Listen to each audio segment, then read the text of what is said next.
ایک ایک کر کے اللہ والے سب دنیا سے جا رہے ہیں اور جا چکے. ہمارے اس دور میں ایک بہت ہی عظیم شخصیت بقیت السلف، واقعی بقیت السلف، نمونے اسلاف حضرت مولانا مفتی احمد خان پوری صاحب دامت برکاتہم سخت بیماری کے دور سے گزر رہے ہیں. چند دن اسپتال میں بھی ان کو رہنا پڑا. میں آپ سے ہاتھ جوڑ کے گزارش کرتا ہوں روزانہ ان کی صحت اور عافیت کے ساتھ درازی عمر کی دعا کیجیے.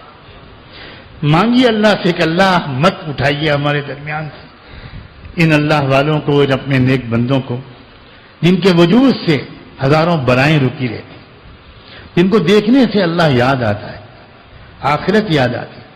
معمول بنا لیجیے، اپنے معصوم بچوں کو بٹھا کر دعا کیجیے ان کی صحت کے لیے. بچے آمین کہیں، آپ کے گھر کی مستورات آمین کہیں. اب میں کیا بتاؤں، میں تو اندھا ہوں، مجھے کیا نظر آتا ہے.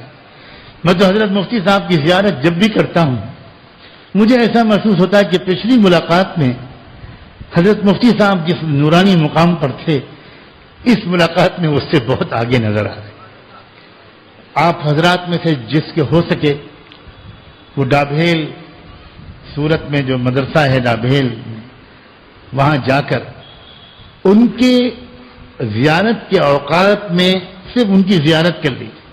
مسافہ مت کیجیے، تکلیف مت دیجیے، تعارف مت کرائیے، دعا کی درخواست بھی مت کیجیے، لیکن بس دیکھ لو کہ پھر نہ دیکھ سکو گے، دیکھ لو کہ پھر نہ دیکھ سکو گے غالب خوش خصال کی صورت. اللہ والوں کو دیکھنا آپ کو نہیں معلوم، قسمت بدل دیتا ہے، تقدیر بدل دیتا ہے. اور جب کوئی انسان کسی اللہ کے نیک بندے کی ملاقات کے لیے چلتا ہے تو اس کے ہر قدم پر فرشتے اس کی مغفرت کی دعا کرتے ہیں، اس کے گناہ معاف ہوتے ہیں، اس کے درجے بلند ہوتے ہیں. اور قیامت کے دن جب اللہ پکارے گا این المتحابون فیا، این المتزاورون فیا، این المتجالسون فیا، میرے وہ بندے کہاں ہیں جو صرف میرے رشتے سے ایک دوسرے سے ملنے جاتے تھے، صرف میرے رشتے سے ایک دوسرے کے ساتھ بیٹھتے تھے، ایک دوسرے میرے رشتے سے ایک دوسرے سے محبت رکھتے تھے، کہاں ہیں وہ لوگ؟ تو وہ بندے آج اٹھائیں گے لبیک یا ربنا، ہم حاضر ہیں اللہ، ہم حاضر ہیں. تو ان سب کو اللہ تعالیٰ عرش کے سائے میں شاید پناہ عطا فرمائے.